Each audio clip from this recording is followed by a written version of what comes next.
संसारदावा नरनिधलोका प्राणाय कारुण्यं घनाघनात्वं प्राप्तस्य कल्याण गुणनवस्य वन्दे गुरो श्री चरणारविन्दम्। हरे कृष्णा कृष्ण कृष्णा हरे हरे हरे हरे राम कृष्ण हरे राम राम राम हरे हरे बोलिए। हरे हरे हरे कृष्णा कृष्ण कृष्ण कृष्ण हरे हरे हरे राम हरे राम हरे हरे राम राम राम हरे हरे हरे जय राधा हरे एक मिनट हाँ। जय राधा दामोदर राधा दामोदर राधे। हाँ बोलिए। जय जय राधा राधा दामोदर राधा दामोदर राधे राधे जय राधा दामोदर राधा दामोदर राधे।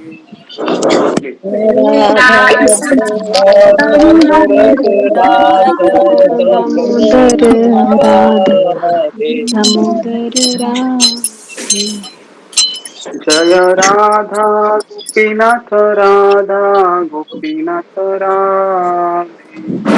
जय जय राधा राधा गोपीनाथ राधा राधा गोपीनाथ गोपीनाथ राधे राधे जय जगन्नाथ जय जगन्नाथ जय बलदेव जय सुभद्रा। बोलिए। जय जगन्नाथ जय जगन्नाथ जय बलभद्र सुभद्रा जय गौरनिताय गौरनिताय गौरनिताय जय गौरनिताय। जय गौरनिताय गौरनिताय गौरनिताय जय गौरनिताय जय जय प्रभुपाद प्रभुपाद प्रभुपाद जय जय प्रभुपाद। बोलिए। जय प्रभुपाद प्रभुपाद प्रभुपाद जय जय प्रभुपाद जय जय गुरुदेव गुरुदेव गुरुदेव जय जय गुरुदेव। बोलिए। जय जय गुरुदेव गुरुदेव गुरुदेव जय जय गुरुदेव निथाय गौर हरि बोल हरि बोल हरि बोल हरि बोल। बोलिए। हरि हरि ताई गौर हरि ओम हरि ओम हरि बोल हरि बोल हरि बोल हरि हरि बोल हरिनाम संकीर्तन की जय। जय पूज्य प्रभु जय जय हरे गुरुदेव की कृष्णा दंडवत प्रणाम गुरु जी। हरे हरे कृष्ण। कृष्ण गुरु जी दंडवत प्रणाम। हरे कृष्ण दंडवत प्रणाम प्रभु। हरे कृष्णा दंडवत प्रणाम गुरु जी हरे कृष्णा हरे कृष्णा सभी को दंडवत प्रणाम। हरे कृष्ण। हरे कृष्णा हरे कृष्ण। हरे कृष्ण हरे कृष्ण। ओके। तो हाँ हाँ सभी लोग साउंड को जरा म्यूट कीजिए। सारे भक्तों को मेरा निवेदन है कि साउंड को म्यूट कीजिए। और हाँ रोमिल माता जी जहाँ से हम रुके थे वहां से पढ़ना शुरू कीजिए। तो हम अभी कल से हमने गुरु शिष्य परंपरा का ये जो कोर्स है, खास करके जो शिष्य और गुरु का जो संबंध होता है, इसके ऊपर हम पूरे विस्तार से हम चर्चा कर रहे हैं ताकि किसी को कोई डाउट ना रहे ये क्या संबंध होता है।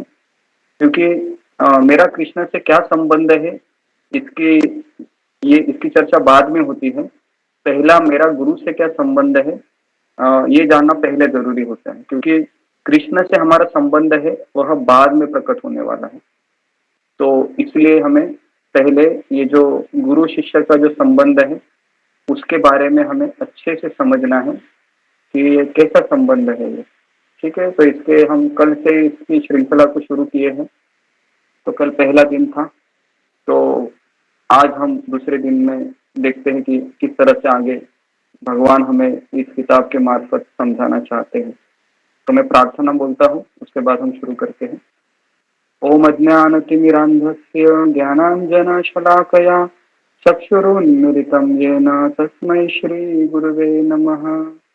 जय श्री कृष्ण चैतन्य प्रभु नित्यानंद, श्री अद्वैत गदाधर श्रीवासादि गौरभक्त वृंद। हरे कृष्णा कृष्णा कृष्णा हरे हरे, हरे राम राम राम हरे हरे। मुखं करोति वाचालं पंगुं लंघयते गिरिं, यत्कृपातमहं वन्दे श्रीगुरो दीनतारिणं। परमानंद माधवं श्रीचैतन्य ईश्वरं, नमो विष्णुपादाय कृष्णप्रेष्ठाय भूतले श्रीमते भक्तिवेदांत स्वामी निति नामिने। नमस्ते सरस्वती देवे गौरवाणी प्रचारिणे, निर्विशेष शून्यवादी पाश्चात्य देश तारिणे।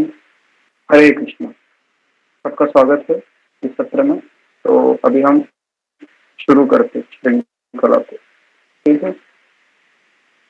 तो कौन मुझे बता लेंगे कि किस तरह से कल हमने ब्रीफली थोड़ा सा हम पीछे भी जाके देखना चाहिए कि क्या हो रहा था। क्या कौन मुझे बताया था? हाँ हाँ, एक मिनट, क्लियर नहीं आ रहा है प्रभु जी। हाँ। तो कल हमने क्या किया था, कोई मुझे बताएगा संक्षिप्त रूप में? प्रभु जी गुरु के बारे में हमने पढ़ाया था। मेरा आवाज आ रहा है सबको? कृष्ण हरे कृष्ण, मेरा आवाज सबको आ रहा है? हाँ, आ रहे हैं प्रभु जी। जी प्रभु जी आ रही है। हरे कृष्णा प्रभु। मैं बताऊं प्रभु, हाँ, कल की पढ़ाया था आपने। एक तो आपने गुरु तत्व के बारे में बताया था, गुरु तत्व क्या होता है जी। दूसरे गुरु के उनके बारे में थोड़ा बताया था। तीसरा है गुरु परंपरा से होना चाहिए। चौथा है मरणोपरांत ऋग्वेद का खंडन, मतलब जो उसका ही बताया था थोड़ा। नहीं, ये हमने चर्चा नहीं की थी। ऋग्वेद का खंडन इसका चर्चा नहीं की। हमने कहाँ तक चर्चा की? दीक्षा गुरु में अंतर बताया था, शिक्षा गुरु और दीक्षा गुरु में अंतर बताया था। और आपने ये भी बताया था कि आध्यात्मिक गुरु और कृष्ण में कोई भेद नहीं होता। तो गुरु तत्व। हाँ, और हमने एक उदाहरण देखा था जो कोई मुझे बता नहीं रहा है, आम के पेड़ का। किसी को आम के पेड़ का उदाहरण? जी गुरु जी, मैं बताऊं। शुद्ध भक्त का उदाहरण दिया था प्रभु जी आपने कि हम अगर गुरु से जुड़े रहेंगे तो एक दिन हम शुद्ध भक्त जरूर बनेंगे, अगर गुरु के आदेश का पालन करते रहेंगे। हाँ, इसकन जैसे आम के पेड़। हाँ बराबर। हाँ बोलिए। इसकन जैसे आम के पेड़ के साथ जो कीड़े होते हैं जो आम के कच्चे आम जुड़े रहने से, जैसे रस इसकन से जुड़े रहने से भी एक न एक दिन शुद्ध भक्त बन सकते हैं। बराबर। आपने ये भी बताया जो शिक्षा गुरु है वो दीक्षा गुरु भी बन सकता है, और निषेधों का पालन करना चाहिए, क्या नहीं करना चाहिए, ये भी बताया था गुरु जी। का भी पालन करना चाहिए। तो मुझे ऐसा लगता है कि कुछ ऐड ऑन करूँ आप? हाँ, कुछ ऐड गुरु जी आपने वो जो गुरु के साथ आपने ये बताया था कि बपू संघ और वाणी संघ। Very good. हाँ, ये दो चीज पे आपने किया था कि गुरु जी कोई जरूरी नहीं है कि आपके साथ हमेशा रहें। बराबर। उनके जो लिखे हुए वचन है, जो किताब है, अगर हम उसका अनुशीलन करेंगे तो हमको शुद्ध भक्ति प्राप्त है। जी, वेरी नाइस। हाँ, ये एक बहुत बड़ा पॉइंट बताया इन्होंने कि खास करके जो गुरु का संग या कृष्ण का संग, जैसे मथुरा में देखते हैं कि जब भगवान श्री कृष्ण वृंदावन से मथुरा जाते हैं तो गोपियों को केवल इतना ही भगवान कहकर गए कि मैं आऊंगा, बस इतने ही शब्द कहे, और भगवान हमेशा के लिए मथुरा से फिर वृंदावन से मथुरा चले गए, मथुरा से द्वारका चले गए, वापस कभी आने का वृत्तांत नहीं मिलता है। लेकिन फिर भी गोपियों ने उस शब्द ध्वनि को अपना जीवन माना और मरते दम तक उसके अनुसार चलते रहे। तो जो कृष्ण और उनके जो सेवकों में जो संबंध बना होता है, वही संबंध वह गुरु और शिष्य के रिश्ते में झलकता है। क्योंकि यहाँ पर जिस तरह से कल हमने पढ़ा था कि भगवान श्री कृष्ण है, ये गुरु के रूप में अवतरित होते हैं और उस साधक को मार्गदर्शन करते हैं। हालांकि हम देखते हैं कि जितने भी हमारे आचार्य हैं जो गुरु शिष्य परंपरा से आ रहे हैं, जैसे रूप गोस्वामी से ये श्रृंखला शुरू होती है और फिर रघुनाथ दास गोस्वामी, जीव गोस्वामी, रघुनाथ भट्ट गोस्वामी, नरोत्तम दास ठाकुर, भक्ति विनोद ठाकुर, गौर किशोर दास बाबाजी महाराज, भक्ति सिद्धांत सरस्वती ठाकुर, शिल प्रभुपाद जी और हमारे वर्तमान आचार्य। आप देखोगे ना 500 साल पहले जो संदेश उन्होंने दिया था, वही संदेश आज भी हम यहाँ पर चर्चा कर रहे हैं। तो ये गुरु शिष्य परंपरा का पावर रहता है, ये शक्ति होती है। तो इसलिए भगवान कृष्ण ने जो अर्जुन को ज्ञान बताया था, है ना, एक बार प्रभुपाद के शिष्यों ने हरिग्रीव प्रभु ने सपना देखा था और सपने में उन्होंने देखा कि भगवान श्री कृष्ण अर्जुन को गीता पढ़ा रहे हैं और कुछ थोड़े ही समय में वह सपना है वो पलटी हो गया और उन्होंने देखा कि श्रील प्रभुपाद जी कृष्ण की जगह पर है और अर्जुन की जगह पर उन्होंने खुद को पाया और प्रभुपाद जी उनको गीता पढ़ा रहे थे। तो जगने के बाद उन्होंने प्रश्न पूछा प्रभुपाद जी को कि मैंने इस तरह से सपना देखा, तो क्या यह सही था? तो प्रभुपाद जी बोले हाँ, ये सही था, क्योंकि जो ज्ञान कृष्ण ने अर्जुन को दिया है वही ज्ञान मैं यहाँ पर आप लोगों को दे रहा हूँ। और जिस तरह से भगवान श्री कृष्ण ने अर्जुन को ये ज्ञान दिया था, यही ज्ञान, इसमें मैं कोई मिलावट न करते हुए यही शुद्ध ज्ञान मैं आपको बिना किसी अपेक्षा से, बिना किसी हेतु से मैं आपको प्रदान कर रहा हूँ। तो तुमने सही सपना देखा। तो इस तरह से शिल प्रभुपाद जी ने हरिग्रीव प्रभु को कहा था। ठीक है, तो अभी हम आगे बढ़ते हैं। तो सारा पॉइंट कवर हो गया है। तो वाणी संग और वपु संग, इसको हमेशा याद रखिए। हरे कृष्णा गुरु जी। हाँ, एक पॉइंट रह गया है कि आपने बोला था अल्प बुद्धि अगर गुरु है, उसको नियमों का पालन करता है, चारों नियमों का पालन करता है, परंतु उसका बोलने का ढंग अलग है या वो श्लोक ही देनी चाहिए क्योंकि वो चारों नियम का पालन कर रहे हैं। जी जी, तो वो उनको हमें पूरी रिस्पेक्ट देनी चाहिए। एक और बताया था। हाँ, एक प्रश्न भी था कि कम बुद्धिमान अगर हो सकता है गुरु, मतलब शास्त्रों में, लेकिन अपने जीवन में उसने गुरु तत्व को धारण किया हुआ है, तो वह व्यक्ति भी आदरणीय होता है। तो हमें उसी के अनुसार उसको आदर सम्मान देना चाहिए और उनसे शिक्षा लेनी चाहिए। तो ये भी एक पॉइंट कल बताया था। धन्यवाद सोनिका माता जी। ओके, तो रोमिल माता जी आप पढ़िए आगे। हरे कृष्ण।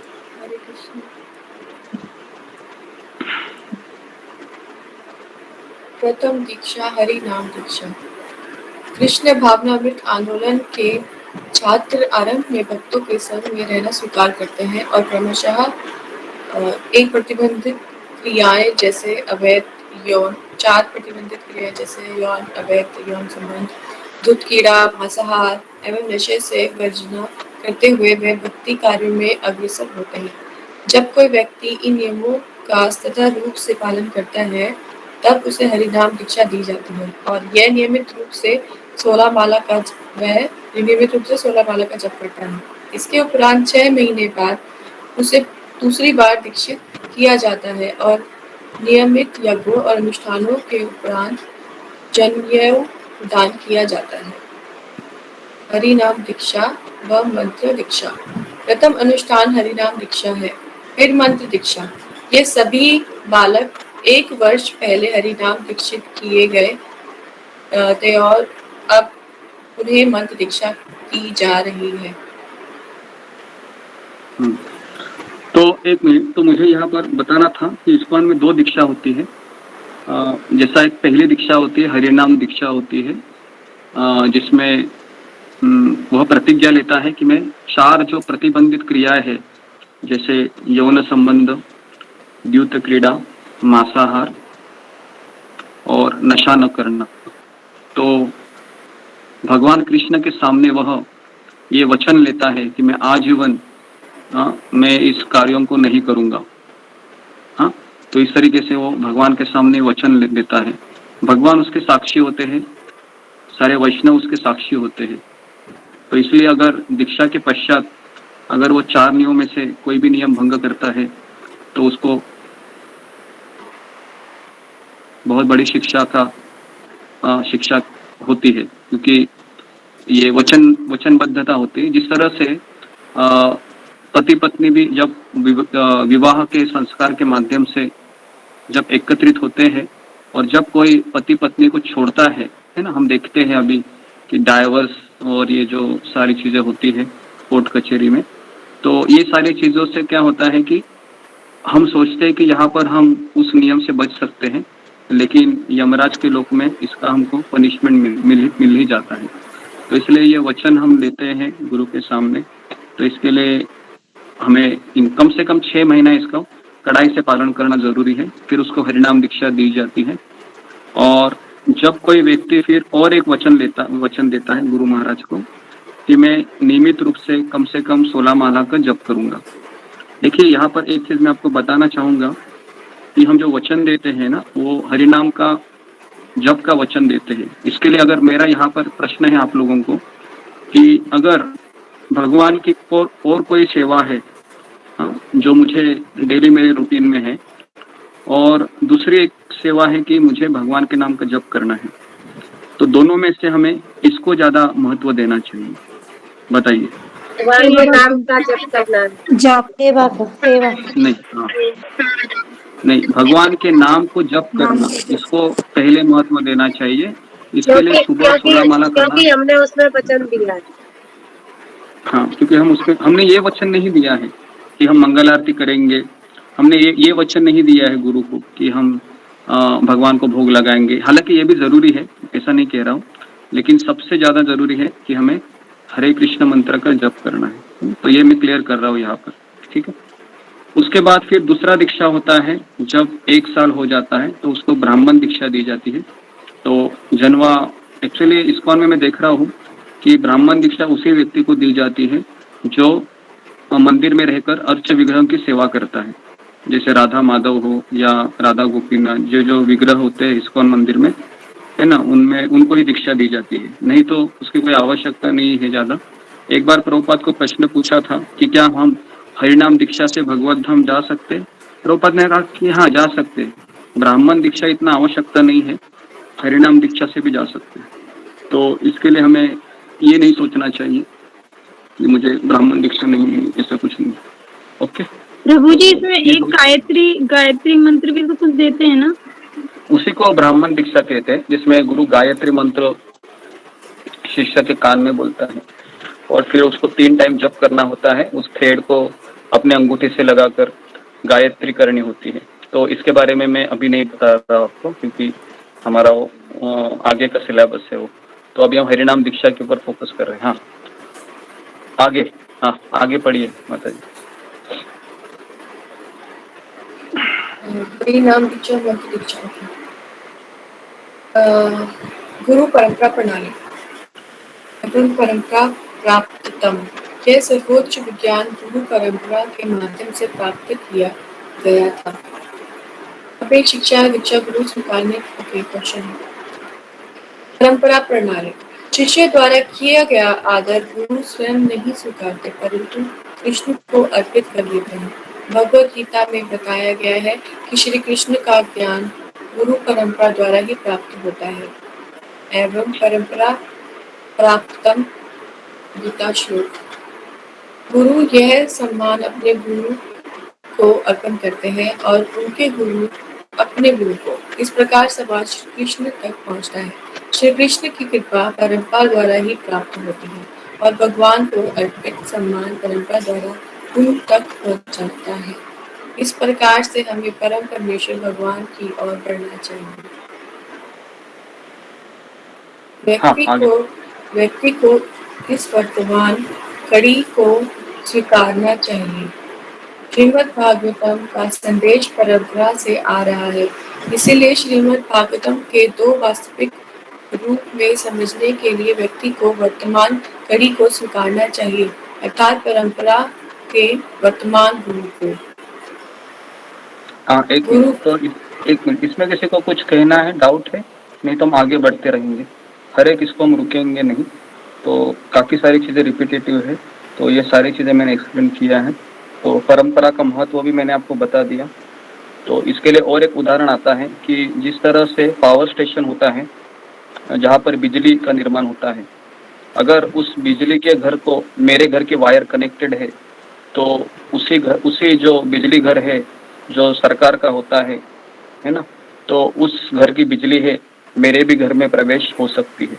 तो इसलिए ये गुरु शिष्य परंपरा एक बिजली के तार की तरह होती है। उसका कनेक्शन है, मान लो पावर हाउस से है वो वायर कनेक्टेड, और अगर वो वायर सही तरीके से आ रही है मेरे घर तक तो मेरे घर में भी बिजली आ सकती है। उसी प्रकार से ये कृष्ण ये पावर हाउस है, और ये जो परंपरा है हमारी, ये एक वायर की तरह है जो एक दूसरे को जुड़कर हम तक पहुंच रही है। ठीक है, आगे गुरु परंपरा प्रणाली। गुरु परंपरा प्रणाली। आप सीधे उच्च स्तरीय गुरु तक छलांग नहीं लगा सकते। अगर हम भगवद गीता को समझना चाहते हैं तो हमें उसी व्यक्ति से सुनना होगा जिसने स्वयं भगवान से सुनी हो। यह कहलाती है परंपरा प्रणाली। मानिए, अगर मैंने अपने गुरु से कुछ सुना है तो मैं भी यथार्थ आपसे वही बात कहूँगा। मेरी कहा इसकी आप कल्पना नहीं कर सकते। कुछ पुस्तकें पढ़कर भी आप नहीं समझ सकते जब तक आप मुझसे ना सुने।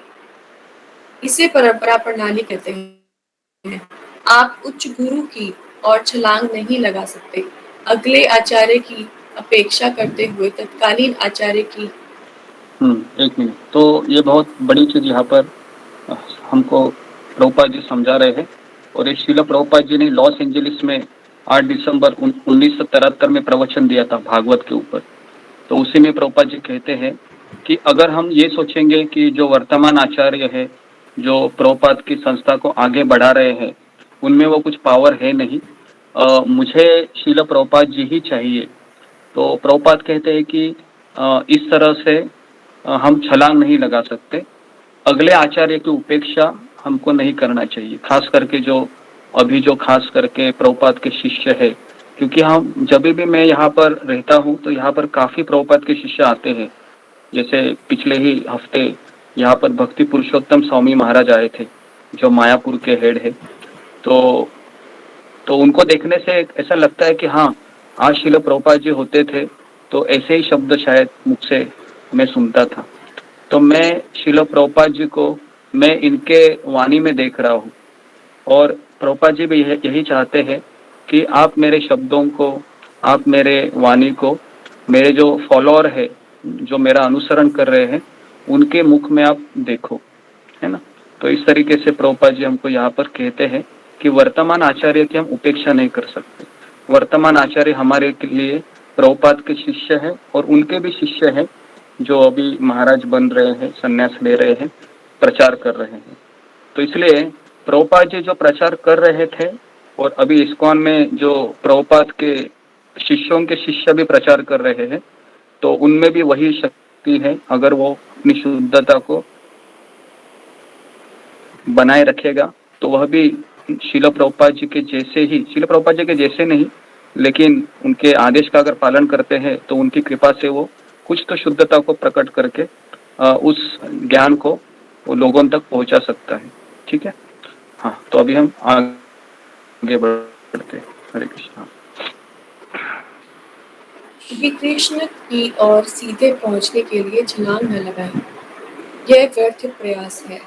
सबसे पहले आपके आध्यात्मिक गुरु फिर उनके गुरु, फिर उनके गुरु, फिर उनके गुरु, अंततः श्री कृष्ण। यह है विधि। श्री कृष्ण को सीधे छलांग लगाकर प्राप्त करने का प्रयत्न ना करें, यह व्यर्थ है। जैसे आपको यह ज्ञान परंपरा के चरणों में मिला है, इसी प्रकार से हमें श्री कृष्ण की ओर अग्रसर होना चाहिए। तो जैसा कि ये भी बहुत इम्पोर्टेंट पॉइंट है कि हम चाहते हैं कि मैं और कृष्ण के बीच में कोई ना हो, बस। क्योंकि जब मेरे और कृष्ण के बीच में कई लोग आते हैं, कई भक्त आते हैं, तो मेरा जो अहंकार है वो टकरा जाता है, मुझे काफी बेचैनी भी हो सकती है। क्योंकि जब भी हमारे जीवन में कोई व्यक्ति आता है ना, चाहे वो पति के रूप में हो, चाहे पुत्र के रूप में हो, चाहे वो किसी रिश्तेदार के रूप में ही क्यों ना हो, तो हमको हमारे अहंकार को कभी कभी ठेस पहुंच ही जाती है। तो इसलिए जो ज्ञानी लोग रहते हैं ना, खास करके वह इस संसार को छोड़ना चाहते हैं। इसके पीछे एक कारण है कि वो कहते हैं कि इस संसार में रहकर केवल दुख मिलता है, इसलिए मैं इस संसार को छोड़कर हिमालय की गुफा में जाके ध्यान कर लूंगा। तो यहाँ पर हमको ज्ञानी नहीं बनना है, हमको परिवार में रहते हुए ही, क्योंकि परिवार में रहेंगे तो ही हमारा अहंकार है वह विनष्ट हो सकता है।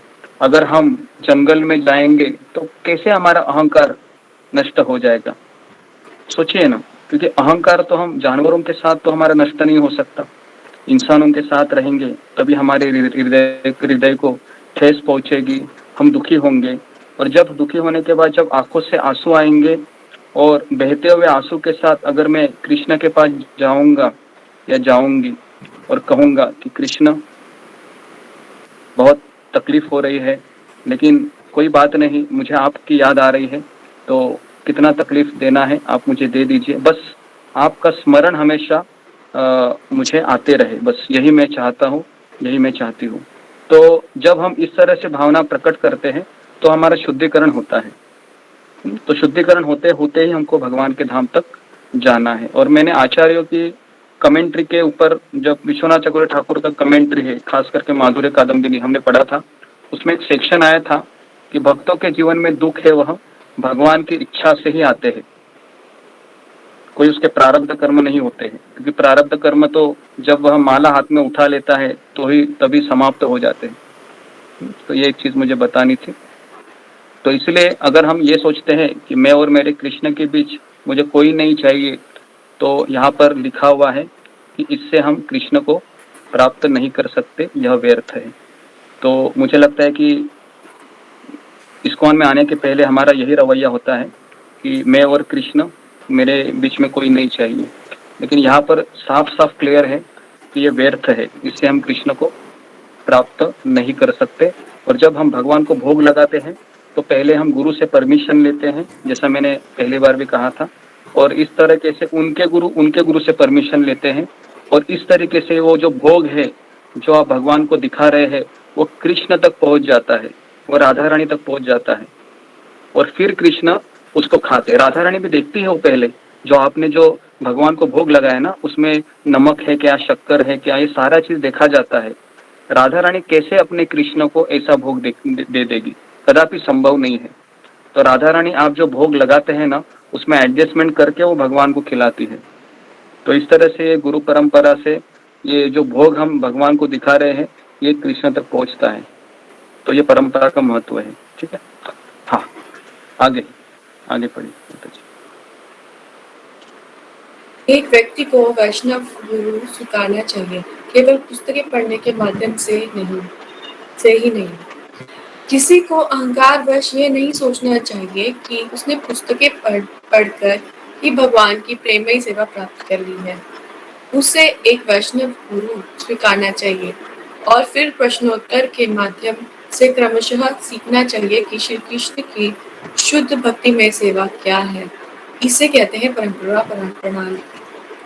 जी, जिन शिष्य को एक मिनट। तो यहाँ पर देखिए कि पुस्तकें पढ़ने के माध्यम से हम भगवान कृष्ण को नहीं समझ सकते।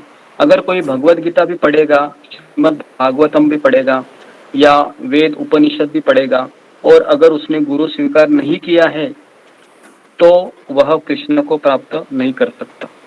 तो इसलिए यहाँ पर साफ साफ लिखा हुआ है, एक व्यक्ति को वैष्णव गुरु स्वीकारना ही चाहिए। ठीक है, हाँ आगे बढ़िए माता जी। जिन शिष्यों को मैं दीक्षा दे रहा हूँ भविष्य में आध्यात्मिक गुरु होंगे। ये छात्र जो मेरे द्वारा दीक्षित किए जा रहे हैं सभी मेरी तरह कार्य करेंगे, जैसे मेरे कई गुरु भाई कार्य कर रहे हैं। इसी प्रकार जिन छात्रों को मैं दीक्षा दे रहा हूँ भविष्य के गुरु बनने के लिए तैयार हो रहे हैं। ये प्रभुपाद जी ने अपने डिटेल किया था वार्तालाप में। मैं अपने शिष्यों को प्रामाणिक गुरु बनता देखना चाहता हूँ। मैं अपने शिष्यों को प्रामाणिक गुरु बनकर श्री कृष्ण भावना का व्यापक प्रचार करता देखना चाहता हूँ। इससे श्री कृष्ण बहुत प्रसन्न होंगे। अगर आप शक्ति से परीक्षित रहेंगे तभी आप प्रामाणिक गुरु होंगे। आप इसी सिद्धांत पर शिष्य बना सकेंगे, परंतु सदाचार अनुसार अपने आध्यात्मिक गुरु के जीवन काल के दौरान शिष्य को आध्यात्मिक अभ्यर्थियों को अपने गुरु के पास दीक्षा लेने के लिए ले जाना चाहिए और उनके तिरोभाव अथवा गैर मौजूदगी में अपना आप दीक्षा दे सकते हैं। यह परंपरा का सिद्धांत है। इसको एक पॉइंट समझ में आया या हम आगे बढ़े? जी गुरु जी। ठीक है, आगे बढ़ते हैं। मेरी इच्छा है कि मेरी अनुपस्थिति में मेरे शिष्य प्रामाणिक गुरु हों। जो भी व्यक्ति एक प्रामाणिक प्रतिनिधि के निर्देशानुसार भगवान चैतन्य महाप्रभु की आज्ञा का पालन करता है वह आध्यात्मिक गुरु बन सकता है और मेरी ये आशा है कि मेरी अनुपस्थिति में मेरे सभी शिष्य कृष्ण भावनात्मक को संपूर्ण विश्व में फैलाने हेतु प्रामाणिक गुरु बने। जितने आप विनम्र सेवा करेंगे तब आप उतने ही विकसित बनेंगे। यह परंपरा कहलाती है। आपको सीखना होगा कैसे श्री कृष्ण के दासों के दास बने। आप जितनी निम्न स्थिति में स्वयं को देखेंगे दास 100 बार दास, आप उतनी ही प्रगति करेंगे। तो ये बहुत इम्पोर्टेंट चीज यहाँ पर बताई है और मैं बार बार ये चीज कहता हूँ कि परंपरा में अगर आपको आध्यात्मिक आनंद का मिठास अनुभव करना है तो हमको भगवान कृष्ण के दासों का दासों का दासों का दासों का दास यहाँ पर 100 बार लिखा है। आप समझ रहे हो कि जितना आनंद भगवान कृष्ण के अष्ट सखियों को मिल रहा है जो राधा रानी की सेवा में लगी है उससे कई गुना आनंद है जो अष्ट सखियों की सेवा में मंजरियां लगी है उनको मिल रहा है। जो मंजरियों की सेवा में लगे हैं हमारे जो वर्तमान आचार्य है तो उनको ज्यादा आनंद मिल रहा है और जो लोग उनकी सेवा में लगे हैं उनको ज्यादा आनंद आएगा। समझ में आ रहा है आपको ये चीज? ये थोड़ा सा समझना बहुत जरूरी हमें क्योंकि हम सभी लोग चाहते कि हम राधा रानी के समक्ष कृष्ण की सेवा करें, लेकिन एक चीज यहाँ पर क्लियर हो रही है कि जितना हम कृष्ण के सेवकों के सेवकों के सेवकों की पूजा करेंगे उनका हम सेवा करेंगे उतना हमको ज्यादा आनंद प्राप्त होता है। नीचे के स्तर पे रहने से हमको ज्यादा खुशी मिलती है। तो ये यहाँ पर चीज बताई गई है। इसके लिए हमको कृष्ण के नजदीक जाने की बजाय हमें कृष्ण के सेवकों के सेवक के रूप में रहकर कार्य करना ज्यादा पसंद आना चाहिए। ठीक है, तो ये चीज यहाँ पर क्लियर होना बहुत जरूरी है क्योंकि हम सभी चाहते हैं कि हम यशोदा मैया के साथ रहते थे, मैं राधा रानी की गोपियों के साथ रहती थी तो मुझे कितना अच्छा लगता था, लेकिन ऐसा नहीं है। उनसे भी कई गुना आनंद ऐसे व्यक्ति को या ऐसे भक्त को प्राप्त होता है जो उनके सेवकों की सेवा में लगा है। ठीक है, इसके लिए गोलोक वृंदावन का मूड है कि दासानुदास दासानुदास, ये गोलोक वृंदावन का मूड है। तो इसके लिए मैंने एक प्रवचन में सुना था कि जब गोलोक वृंदावन में जब कौवा भी गाता है ना, तो जो कोयल है ना, कोयल भी चुप बैठती है और कौवे को कहती है कि तुम गाओ, तुम कितना अच्छा गाते हो, तुम्हारी आवाज तो मेरे से भी अच्छी है, मेरे में तो कुछ भक्ति है ही नहीं। आप सोच रहे हो कि इस तरह से गोलोक वृंदावन में वार्तालाप होता है। ठीक है, हरे कृष्ण। आगे जितने आप विनम्र सेवा मरणोपरांत ऋत्विकवाद एक मिथ्या है, जिसके अनुसार एक दीक्षा गुरु अपने तिरोभावोपरांत ऋत्विकों को अथवा स्थापन पुरोहितों की संस्था के माध्यम से दीक्षा प्रदान करते हैं।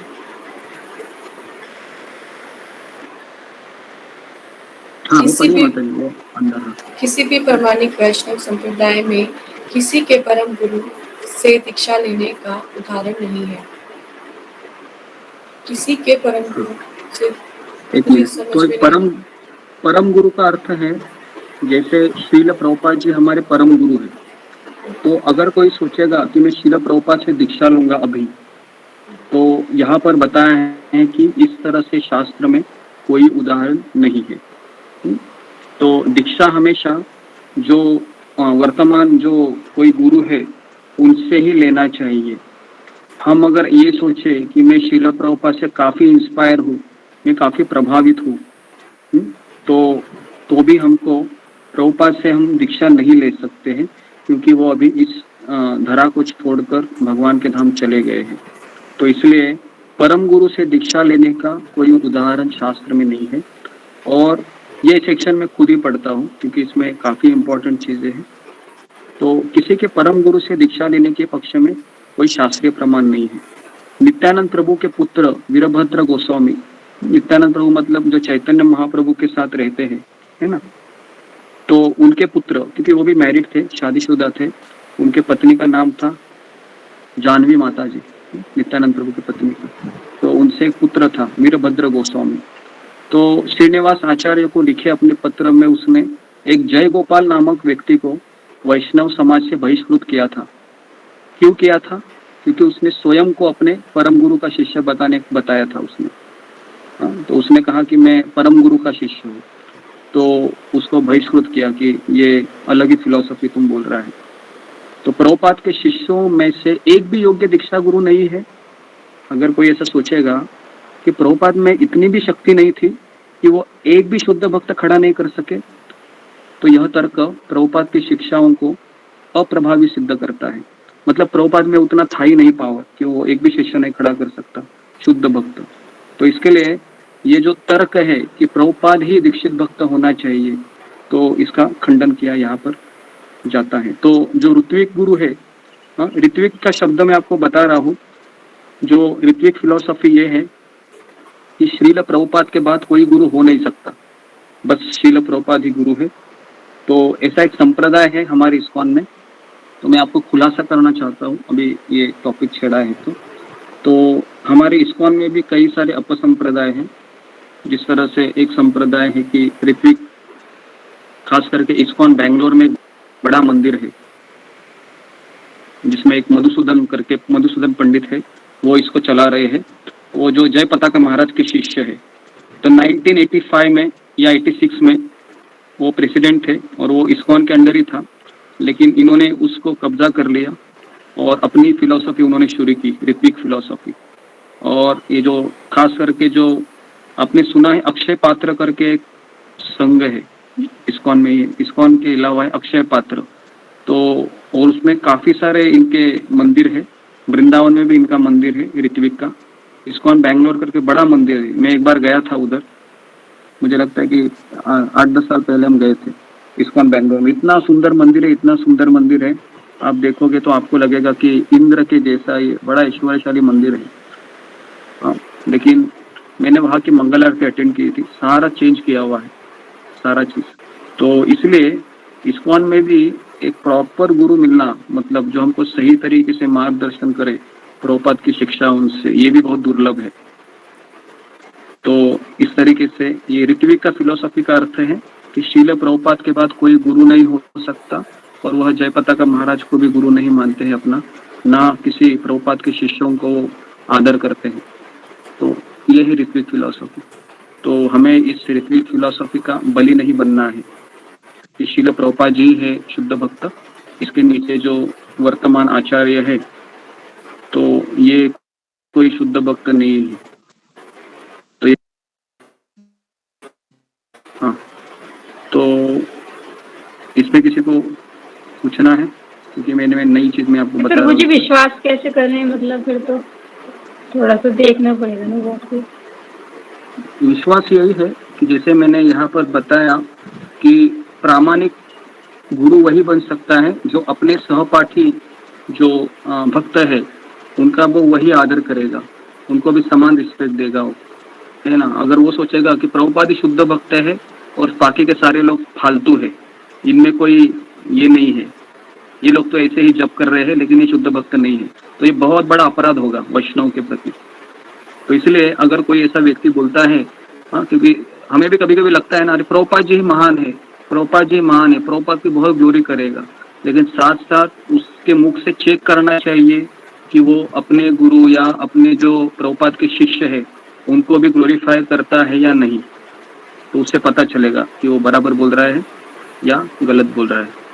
ठीक है, तो इसके लिए वर्तमान आचार्य है, जय पताका महाराज है, गोपाल कृष्ण महाराज है, लोकनाथ महाराज है ना, नवयोगेंद्र स्वामी महाराज है, ये भी शुद्ध भक्त ही है। ऐसा नहीं कि बस मेरे गुरु महाराज जी शुद्ध भक्त है, नहीं, ये गलत है। तो इसके लिए हमें सारे वैष्णव का आदर करना चाहिए, हमें एक पगड़े पे सबको खड़ा नहीं करना चाहिए कि चलो ये मेरे गुरु महाराज जी सब कुछ है, शील प्रभुपाद जी सब कुछ है, नहीं। अभी जैसा कि हमारे ग्रुप में एक कृष्ण स्वामी करके प्रभु जी है, जो हस्बैंड वाइफ दोनों आते हैं, है ना। तो अभी ये अलग संप्रदाय के श्री संप्रदाय से है, ये दोनों ने दीक्षा लिया है, तो वो जप करते, अलग मंत्र का जप करते, लेकिन जो ये भी कृष्ण के ही पास जाएंगे अगर, क्योंकि इन्होंने जो दीक्षा लिया हुआ है ये प्रॉपर संप्रदाय से लिया है, जो श्री संप्रदाय है। तो इसलिए हमें हर वैष्णव का आदर करना चाहिए, तो ये वैष्णव सिद्धांत है। तो ये बहुत समझना जरूरी है, नहीं तो इसमें भी अपराध हो सकता है। ठीक है, क्योंकि ये बहुत सटल चीज है, सूक्ष्म है, ये काफी बार हमारे मन से निकल जाता है ये चीज, और हम फिर अपराध करते रहते हैं और भगवान के नाम में रुचि नहीं प्राप्त होती। तो इसलिए हमारे वर्तमान आचार्य है, प्रभुपाद के जितने भी शिष्य है, अगर एक बार भी कोई प्रभुपाद के आश्रय लेकर जप कर रहा है, एक माला का भी, तो उसका भी रिस्पेक्ट करना चाहिए, उसको भी आदर देना चाहिए, उसको भी वैष्णव मानना चाहिए। ठीक है, हरे कृष्ण गुरु जी। हाँ, एक आपने उनके प्रति हमारे मन में क्या भाव होना चाहिए, जो आपने बेंगलोर लोग हमें, हाँ, तो हमें उनके प्रति पहले तो हमें उनके पास नहीं जाना चाहिए। मैं एक्चुअली बहुत, मुझे 10-12 साल हुए थे, तो मुझे पता है ये ऋत्विक मंदिर है, लेकिन मैं इसलिए वहां पर गया था क्योंकि शील प्रभुपाद जी वहां पर गए थे और मैं देखना चाह रहा था कि किस तरह से वहां पर फिलोसफी होती है। और हम एक्चुअली बेंगलोर यात्रा के लिए गए थे, तो हमारा जो बुकिंग हुआ था वो एक्चुअली इस्कॉन में 2 मंदिर है बेंगलोर में, तो हमारा बुकिंग है वो इस ऋत्विक मंदिर में हो गया था। तो हमें उसके लिए वहाँ पर करीबन 15-20 भक्त थे हम, तो हमें वहाँ पर रुकना पड़ा था। तो हमें जब हमको लगा अरे ये तो दूसरे ही मंदिर में हमारा हुआ, लेकिन अभी कुछ कर नहीं सकते थे, और उनको भी पता चला कि ये इस्कॉन वाले हैं, ये हमारे संप्रदाय के नहीं है, लेकिन फिर भी हम वहाँ पर अकोमोडेटेड हो गए। और वहाँ पर बिना प्याज लहसुन का खाना रहता है। उधर भी गोविंदास था, नरसिंह भगवान थे, राधा माधव थे, वहाँ पर बड़े राधा माधव के विग्रह है, इतना आलीशान विग्रह है, मुझे अभी भी मेरे आंखों के सामने आ रहे हैं। और बहुत नरसिंह भगवान का बहुत बड़ा विग्रह था वहाँ पर, और इतना बड़ा हॉल था, और प्रभुपाद जी की इतनी आलीशान मूर्ति थी वहाँ पर, सारा चीज एकदम अचंभित करने वाला था। लेकिन फिर भी हम फिलोसॉफी के बाहर है, तो हम उनको पास नहीं जाते हैं, और हम उनका आदर करेंगे, बाहर दूर से ही करेंगे, लेकिन हम उनके पास नहीं जाएंगे और ना हम उनसे कुछ सुनेंगे। लेकिन अगर आप कभी बेंगलोर में हैं तो आप वहाँ पर जाके आ जाइए, भगवान को प्रणाम कीजिए, लेकिन वहाँ पर किसी से सुनिए मत, कोई मत खरीद लीजिए, काम करके आ जाइए। ठीक है, अगर कभी ऐसा जाना हुआ तो। हाँ, नेक्स्ट। इसके बारे में कुछ पता है? मतलब ये मैं बता रहा हूँ, तो एक ऐसी पहचान में आएगा। तो एक इस्कॉन बेंगलोर में एक बड़ा मंदिर है ऋत्विक का, और वृंदावन में भी मंदिर है अक्षय पात्र का, जो कृष्ण बलराम की मंदिर। किधर है मंदिर जी? ये एक्चुअली प्रेम मंदिर है। नहीं, ये कृष्ण बलराम मंदिर के थोड़ा आगे है। हरे कृष्ण गुरु जी, प्रेम मंदिर से पहले पड़ता है। हाँ, प्रेम मंदिर है ना, जो कृपालु महाराज का है मंदिर है, कृपालु महाराज का। उससे पहले पड़ता है। बेंगलोर में नहीं, मैं वृंदावन की बात कर रहा हूँ। वो तो एरिया में हरे कृष्णा बहुत बड़े एरिया में बन रहा है ये। नहीं, हरे कृष्णा प्रभु, एक चीज और भी है ना कि अगर दूसरा मत का कोई आता है अपने यहाँ पे तो उनको अपन प्रसाद दे सकते हैं, किताबें देने का नहीं है, प्रोविजन है ना। नहीं प्रभु जी, मैं क्या बोल रहा हूँ, प्रसाद विसाद कुछ मत लीजिए, आप भगवान का दर्शन करके आ जाइए। आप अपने मन से हम कुछ ऐड नहीं करेंगे इस चीज पे। तो मैं आपको यही बताना चाहूंगा कि इसके लिए मैं वृंदावन में किसी को जाने के लिए अकेला नहीं कहता हूँ, क्योंकि आप अकेले जाओगे ना वृंदावन में तो आप समझोगे इस्कॉन वाले ही है, और आप अपना ही कोई वहां से सुन के आएंगे और फिर बहुत गड़बड़ हो सकता है। तो आपने बता दिया चाहिए। तो मेरा इसके लिए आपको यही अनुरोध रहता है कि आप अच्छी जगह पर चले जाइए। मायापुरी भी नहीं जानी चाहिए अकेले हमें? नहीं, ऐसा नहीं है, मायापुर में आप जा सकते हैं, क्योंकि मायापुर में केवल कृष्ण का ही मंदिर है, इस्कॉन का ही मंदिर है। लेकिन वृंदावन में कई सारे अपसंप्रदाय हैं, तो इसलिए मैं वृंदावन में जाने के लिए आप लोगों को विरोध करने का मेरा एक ही कारण है, क्योंकि वहां पर कई सारे संप्रदाय हैं और मैं नहीं चाहता हूँ कि आप कहीं दूसरी जगह पर चले जाए और उसी को सत्य माने। तो इसके लिए मेरा ये अनुरोध रहता था। ठीक है, तो हम आगे बढ़ते हैं अभी। हाँ, पढ़िए माता जी। आचार्य को भगवान जितना सम्मान देना चाहिए। आचार्य को भगवान जितना सम्मान देना चाहिए। विश्वनाथ चक्रवर्ती ठाकुर ने भी कहा है, साक्षादरित्वेन समस्त शास्त्रे उत्सतता भाव्य एवं शक्ति। आचार्य गुरु भगवान के समान है। साक्षात हरित्वेन आचार्य को कृष्ण के समान सम्मान देना चाहिए। आचार्य माम विजयनान नाम्यतः करिचित। अगर कोई अज्ञानता पूर्वक यह सोचता है कि वे मेरे जैसे साधारण मनुष्य हैं और एक उच्च आसन पर बैठकर अपने शिष्यों का अर्चन एवं सम्मान स्वीकार रहे हैं, कभी कभी वे ऐसे प्रश्न पूछ सकते हैं, किंतु वे नहीं जानते कैसे एक आचार्य का सम्मान किया जाना चाहिए। साक्षात हरिद्वेना भगवान के समान आचार्य का सम्मान करना चाहिए। यह अतिशयोक्ति नहीं है, यह शास्त्रों में वर्णित है और परमेश्वर भगवान तक पहुंचने के लिए ही आचार्य यह सम्मान स्वीकारते हैं। यह प्रणाली है।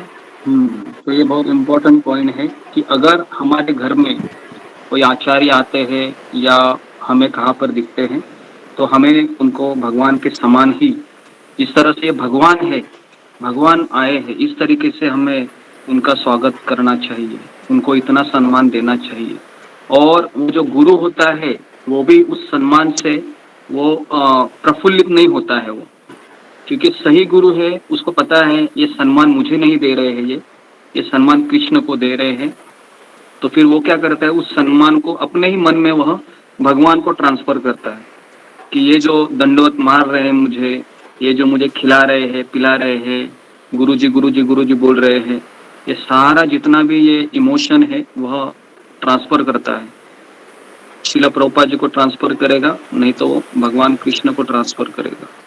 उससे क्या होगा, उससे वो अहंकारित नहीं होगा, पूजा लाभ प्रतिष्ठा उसको छुएगी नहीं।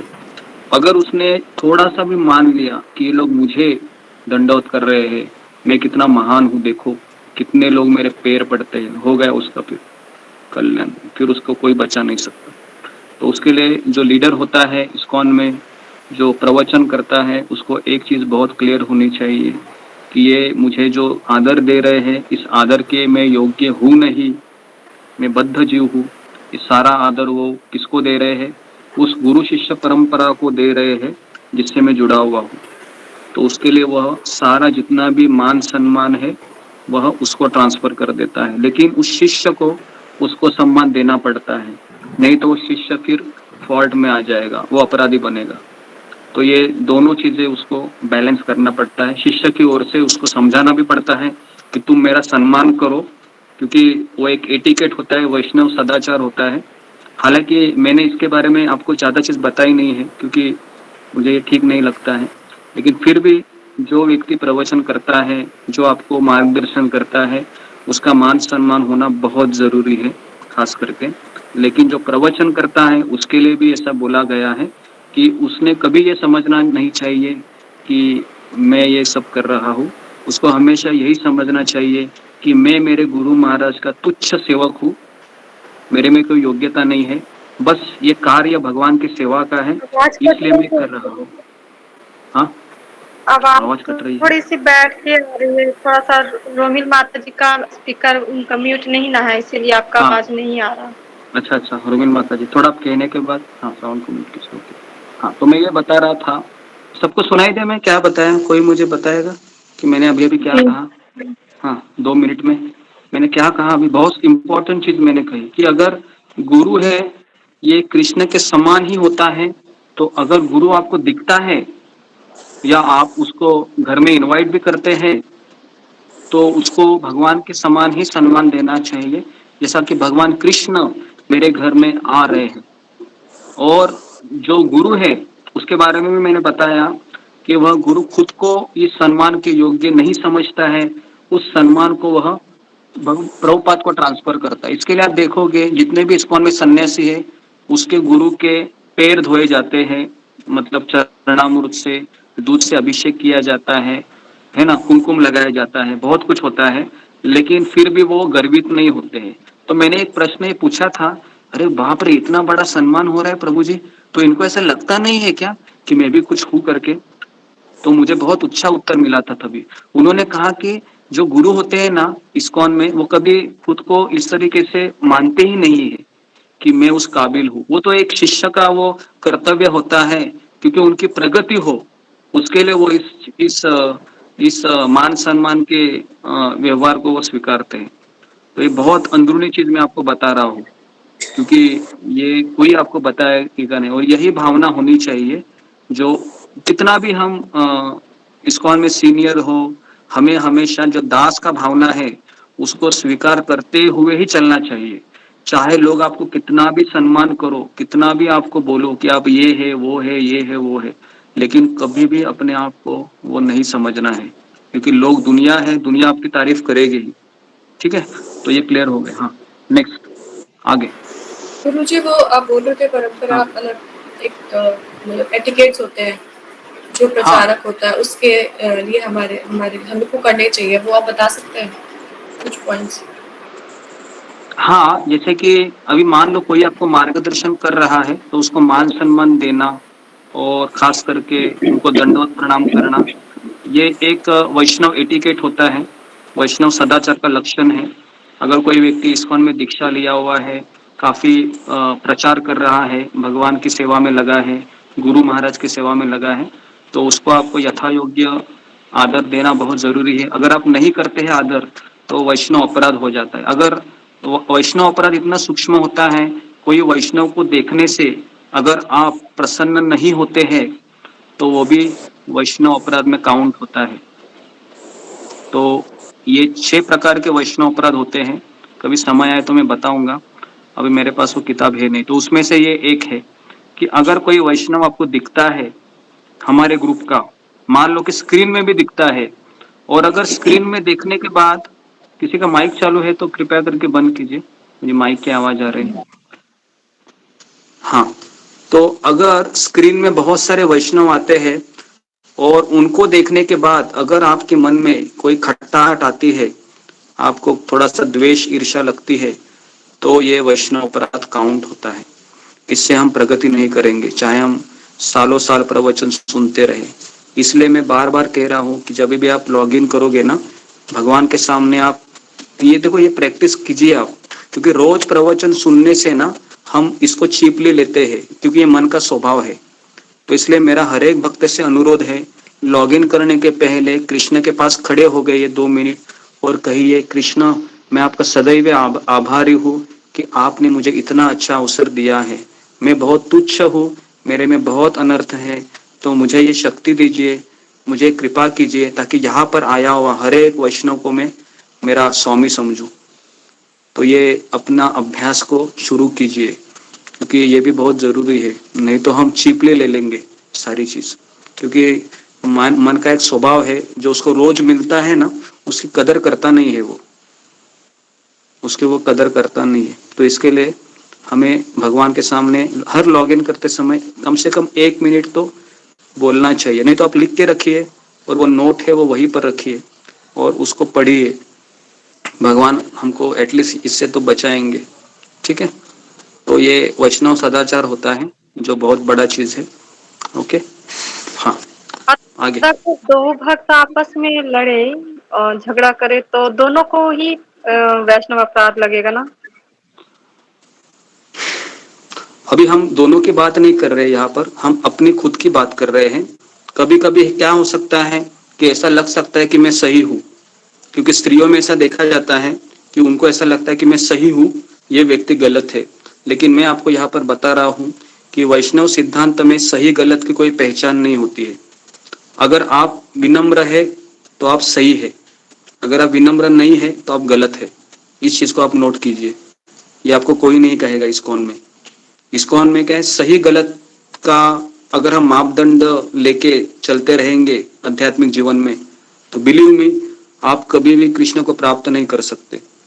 क्योंकि कृष्ण के दृष्टि से सही गलत की पहचान है वो विनम्रता से है।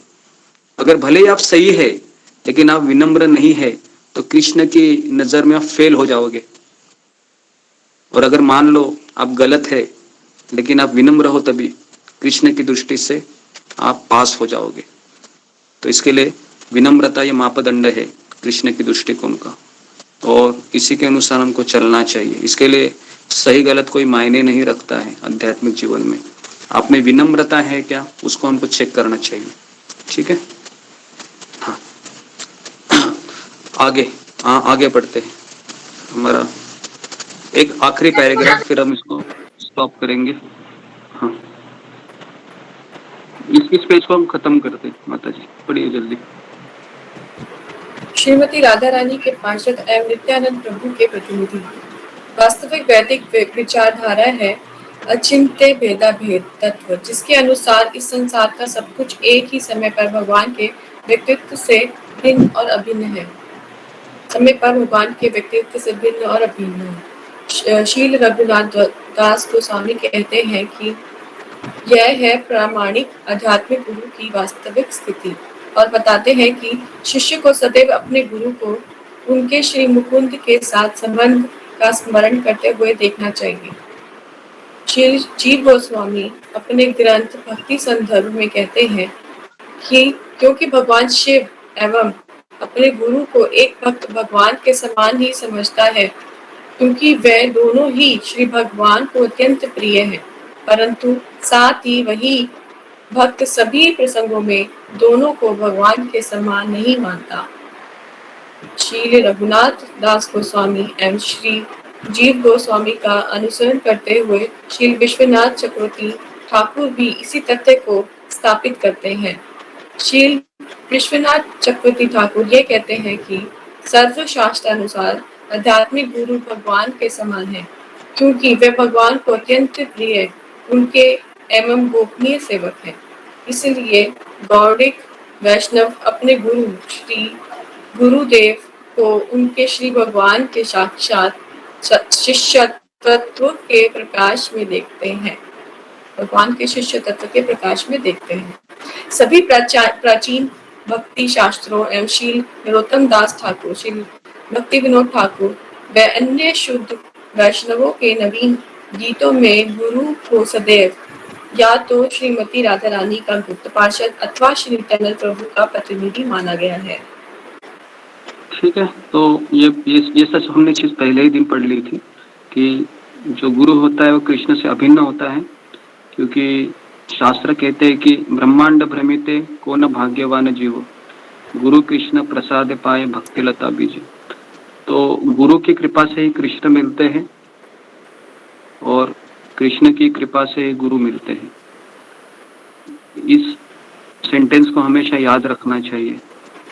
तो अगर मुझे कोई गुरु मिलते हैं तो समझने का मेरे ऊपर कृष्ण की कृपा हुई है, और अगर मुझे कृष्ण प्राप्त हो रहे हैं, कृष्ण भावना का उदय मेरे हृदय में प्रकट हो रहा है धीरे धीरे, तो समझने का मेरे में कृष्ण गुरु की कृपा भी हो रही है खास करके। तो ये दोनों भी चीजें जरूरी है। अगर कोई कहेगा कि कृष्ण ही मेरा उद्धार करेंगे, तो हाँ कृष्ण ही उद्धार करेंगे, लेकिन कृष्ण गुरु के मार्फत आपका उद्धार करेंगे। कृष्ण स्वयं आपके जीवन में नहीं आएंगे उद्धार करने के लिए, ये भी चीज उतनी ही जरूरी है। ठीक है, गुरुजी तो पूछना था हम कुछ। हाँ, तो हम यहाँ पर रुकते हैं। तो हम 10 मिनट प्रश्न उत्तर के लिए 10:15 बजे हम एंड करेंगे। तो ठीक है, तो यहाँ पर हम रुकते हैं। किसी को कुछ पूछना है हाँ जी तो गुरुजी पूछ पूछना सकते था। हैं। हाँ जी। गुरुजी जिंदगी में गुरु बनाने के लिए कैसे गुरु का चयन करना चाहिए, मतलब कैसे बनाने चाहिए? हाँ, तो गुरु की योग्यता मैंने सुना है, उसके आधार पे मैं कह रहा हूँ कि गुरु की योग्यता ये होती है कि उसके जीवन का लक्ष्य भगवान कृष्ण की प्राप्ति करना होना चाहिए। ये उसका सबसे बड़ा क्वालिफिकेशन होना चाहिए। दूसरा है कि उसने पूर्ववर्ती आचार्यों का जो मूड है उसको उसने ग्रहण कराना चाहिए और अपने ही जीवन में वो दूसरों से भी ज्यादा सख्त होना चाहिए नियमों का पालन करने में। तीसरा है कि उसको शास्त्र का निचोड़ है, शास्त्र का सार है, उसको पता होना चाहिए कि शास्त्र का सार है कृष्ण को प्रसन्न करना, कृष्ण की शरण जाना, ये उसको पता होना चाहिए। और चौथा, उसको उसको अपने इंद्रियों के ऊपर नियंत्रण होना चाहिए, ये भी बहुत जरूरी है। अगर इंद्रियों पे नियंत्रण है उसका तो ही वो दुनिया को प्रकाशित कर सकता है या खुद को भी प्रकाशित, क्योंकि नियमों को पालन करने से, इंद्रिय नियंत्रण करने से शुद्धता आती है। बिना शुद्धता के आपके शब्द किसी को प्रभावित नहीं कर सकते। तो इसलिए ये शुद्धता के बिना कोई गुरु नहीं हो सकता। शुद्धता ये बहुत जरूरी है।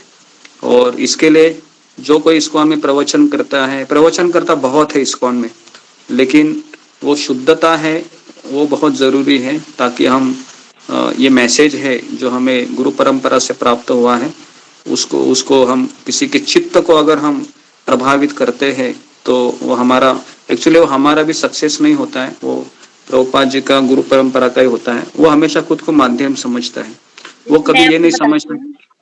हूँ, मेरे माता पिता हाँ, ने ना नाम लिया था आसाराम बापू जी आपका का। वीडियो वीडियो ऑन कीजिए माता जी। एक मिनट।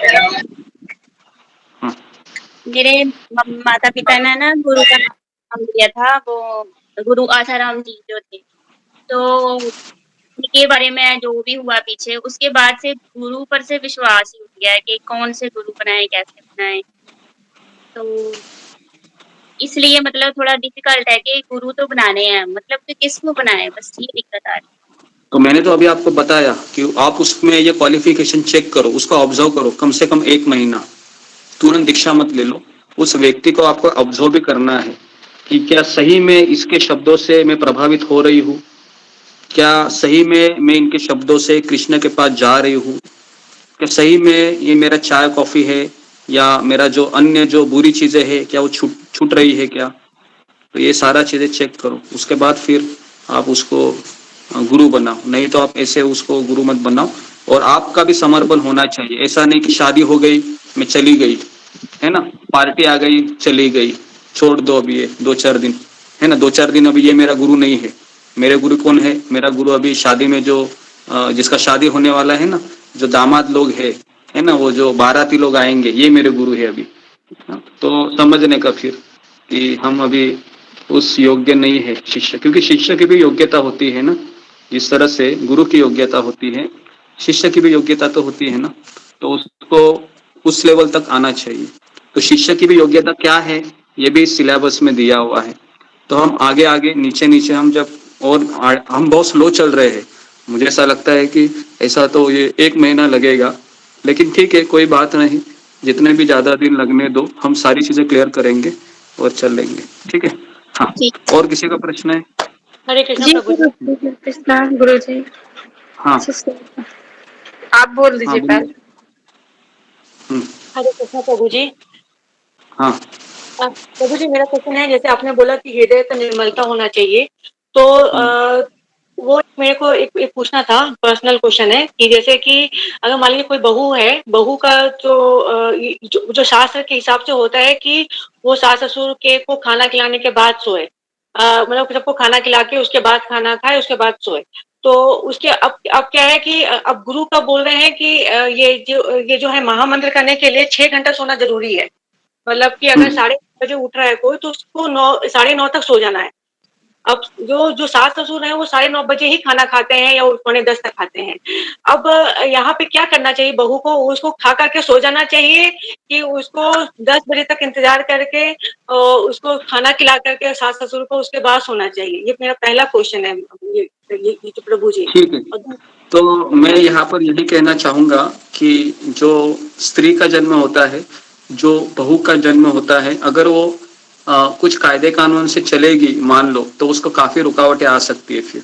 और खास करके अगर आप पति के साथ रहती हो केवल, है ना, तो पति को मनाना बहुत आसान रहता है ना, पत्नी के लिए। लेकिन अगर वो सास ससुर के साथ रह रही है तो फिर उसको बहुत डिफिकल्ट जाता है, क्योंकि पति से तो उस पति को उससे इंद्रिय तृप्ति मिल रही है पत्नी से, इसके लिए पति चुप बैठ जाता है। लेकिन सास ससुर को कोई कुछ मिलता नहीं है ना इससे, बहू से, तो उसके लिए वो चाबी घुमाती रहती है वो, है ना। तो उसके लिए क्या होता है कि जितना हो सके आप पति के द्वारा उनको समझाने का प्रयास कीजिए। ये एक चीज है।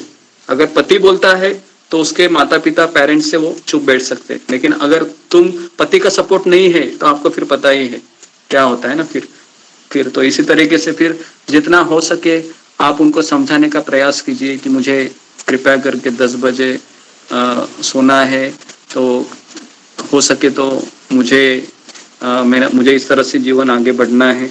तो आप प्रयास कीजिए, क्योंकि अगर आप उनको समझाएं कि बिना अगर केवल मेरी आज्ञा का पालन करोगी घर पे, तो फिर वहां पर महाभारत होने की भी संभावना बनी रहेगी। तो मैं इसके लिए इस विषय पे ज्यादा स्ट्रेच नहीं देता हूँ किसी को भी, कि आप अपने घर का भी हालात आप देखिए और उसके अनुसार एडजस्ट हो जाइए।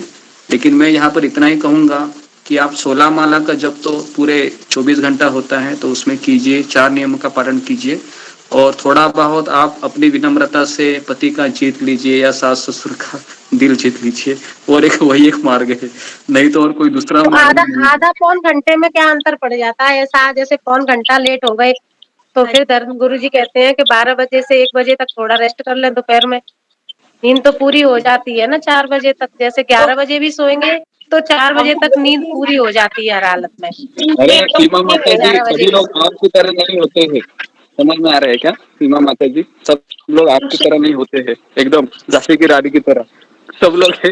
हर एक का अलग अलग स्वभाव रहता है, तो हमें पता नहीं है उसका किसका कैसा है।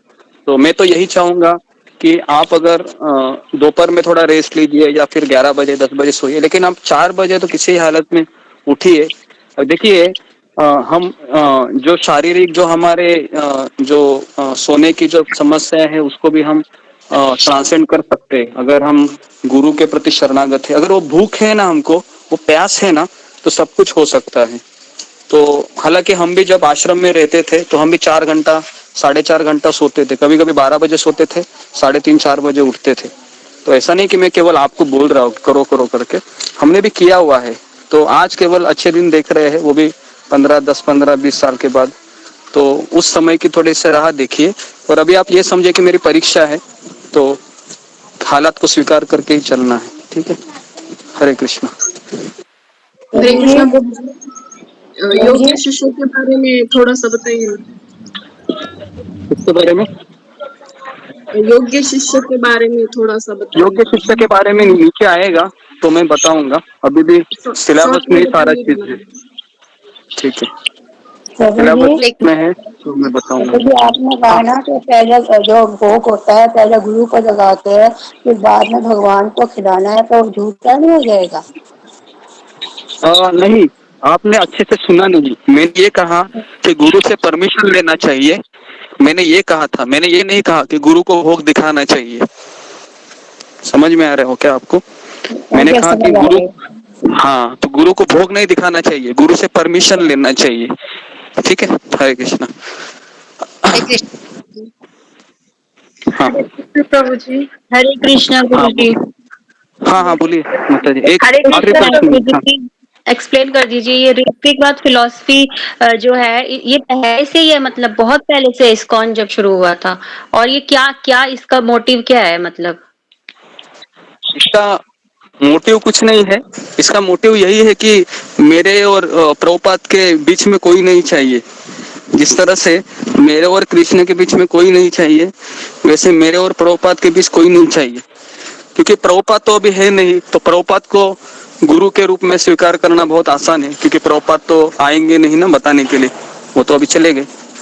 तो उनको भी बीच में कोई अथॉरिटी नहीं चाहिए, अपने मन का पालन करना है। बेसिकली मन का पालन मतलब शास्त्रों के ही दृष्टिकोण को वो अपनाएंगे, लेकिन बीच में कोई अथॉरिटी नहीं चाहिए बेसिकली। तो आप इसके बीच कभी अगर कोई व्यक्ति अगर टकराया होगा ऐसे ऋत्विक का, तो शायद आपको याद भी आया होगा, जो लोग पुराने लोग हैं, है ना, इस तरीके से। हाँ ठीक है, तो यहाँ पर हम रुकते हैं। बहुत बहुत धन्यवाद। हमारा बाकी के प्रश्न हम बाद में लेते हैं। हरे कृष्णा गुरुजी, दंडवत प्रणाम। हरे राम हरे राम हरे हरे राम हरे कृष्ण प्रभु दंडवत प्रणाम। हरे कृष्ण प्रभु दंडवत प्रणाम। हरे कृष्ण।